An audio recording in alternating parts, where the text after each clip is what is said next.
Well, now that we have the YouTube thumbnail out of the way, you're probably watching this video because you're doubting between getting yourself a POC Tectal or a POC Kortal helmet, or maybe you're just curious what the difference is.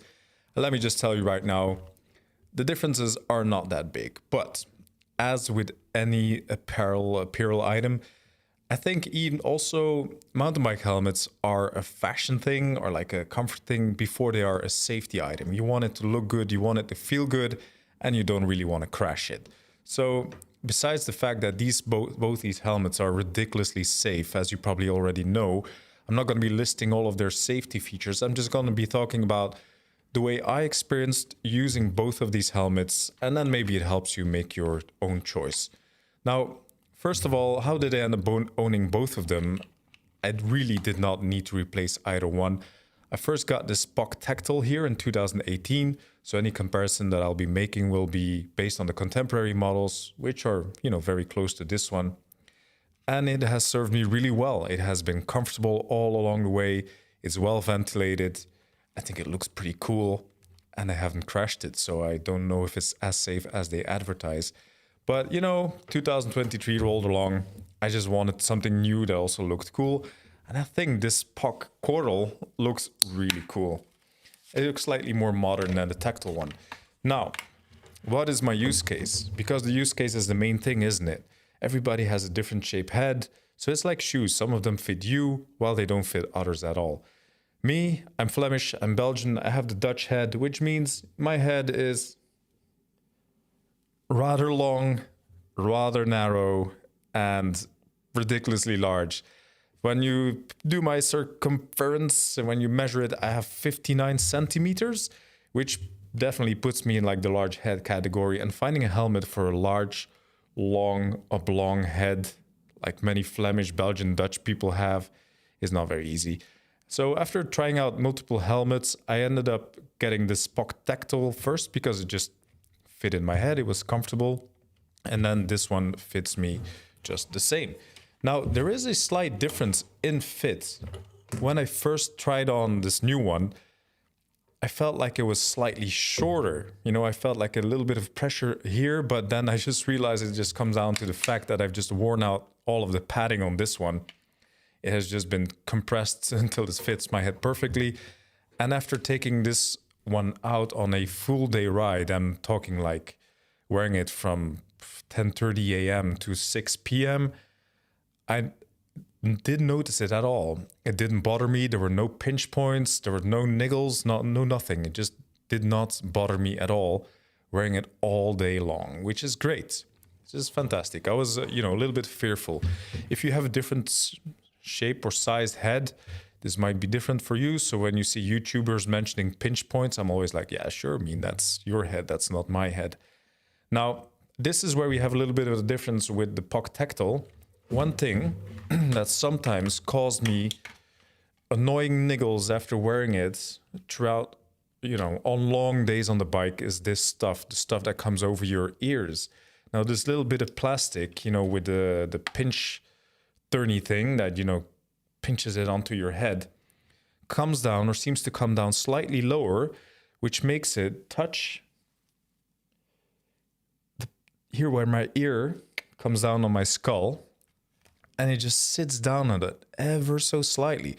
So after multiple hours of riding with this POC Tectal from, 2018, granted, me on my head, I would start to get sore, where it kind of rests on top of my ear. And I did not have this at all with the Kortal.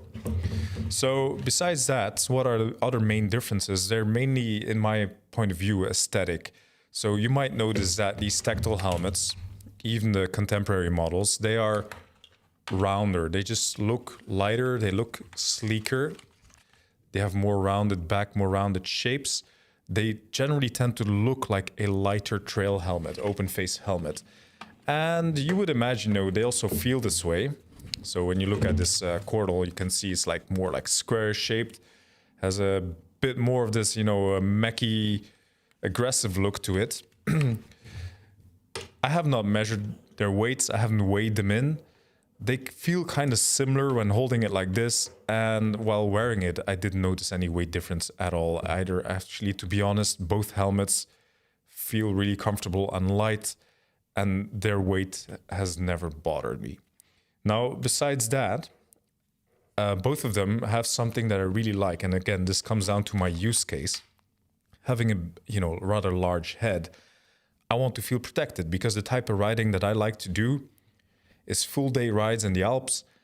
I rarely, if ever, visit bike parks. I don't like doing laps in bike parks. I like to go on like big adventures. I'm a really mediocre, skilled rider, but I like to, go out on a big alpine day where I just pedal up or just take the lifts up and then ride down natural single tracks at really, really modest speeds. Also, I'm 37 years old. I don't have that many mountain biking friends. And when I do get a chance to ride that kind of day, quite often I will be alone. I will not have anybody join me at all. Sometimes when I'm lucky, I get to hang out with friends. But on many of these days, big days out, I will be alone. And usually, in the past, when I was riding cross-country style stuff here in Belgium, low countries, you wear these things, they kind of like sit on top of your head. And then when you have a big head, it just looks really ridiculous. But also what it does is like, it leaves the sides and the back of your head really exposed. And this is what these helmets really, really excel at. You see these cutouts and these shapes, they really sit on top of your head and they just cover you. Let me just put it on again and maybe... I mean, you guys know how to look and judge by yourself, but these helmets, they really cover so much of your head and it just makes it feel like you're wearing something that's going to, properly protect you. I think they look cool, they feel comfortable, and they just inspire confidence. So if you do end up crashing, I feel like when I crash with one of these things on my head, I'm probably going to be, in better hands than wearing a really cheap, maybe high top cross-country helmet. And, this is something that's always inspired a lot of confidence with me in these POC helmets. They just fit my head shape and they cover a lot of it in a very comfortable way. Now, when it comes down to safety features, they both share a lot of the same ones. They both have the MIPS system. The newer versions both have the improved MIPS system, which is basically a thing that is supposed to protect against rotational forces when you do end up crashing. Both of them have Areco reflectors, which is kind of a radar technology, which is more well known in like ski and snowboard circles. But sometimes, search and rescue helicopters will have them depending on where you're at. And then both of them also have this near field communication system. It's like a little chip in here. You can just nearly tap it with your phone. And then there's a little app which allows you to enter your data. Who are you? What's your address? What's your, blood type, that kind of thing. I mean, I kind of doubt that, when search and rescue workers, when they do come on the scene, I think this is probably one of the last things that they'll be looking out for, but it just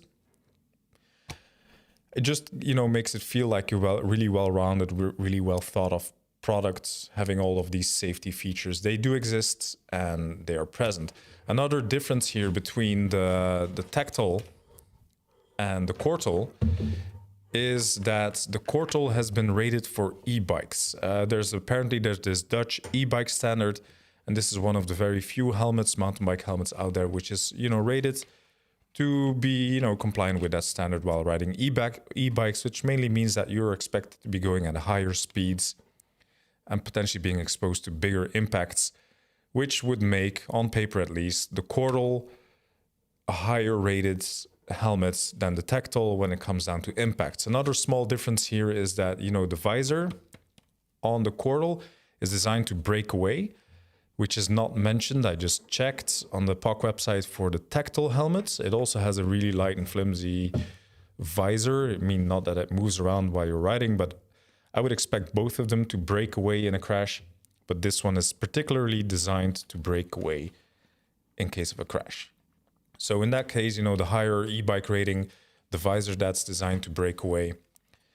In that sense, the Kortal is, at least on paper, supposed to be safer. Both of them are just as comfortable. Both of them are extremely well ventilated. Both of them are light. Both of them just look and feel like premium helmets, which really is it's cool. It's something I appreciate, because if you've ever seen a bunch of mountain bikers together, quite often they will look like, you know, like a candy shop, really. I mean, come on. Everybody's wearing these mismatched fluorescent power screamy colors, you know. But in more recent years, you know, as mountain biking is coming along, mountain bike clothing is starting to become more stylish and more tasteful, so to say. So you can get some really nice mountain bike clothing these days. And the main thing that you'll be, you know, seen with all the time in every scenario is going to be your helmet. So you just want it to look cool. And these things just look and feel premium, and they cost premium. Again, you know, to finish up, I'm not going to take this out too long.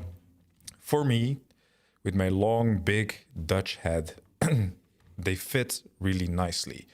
If you have maybe a wider, shorter, rounder head, maybe they won't. This is why you need to try out in the shops. Their stats are great. Their ventilation is great. I'm not going to repeat all of this. They're just really good helmets. And the difference between both of them is extremely minimal.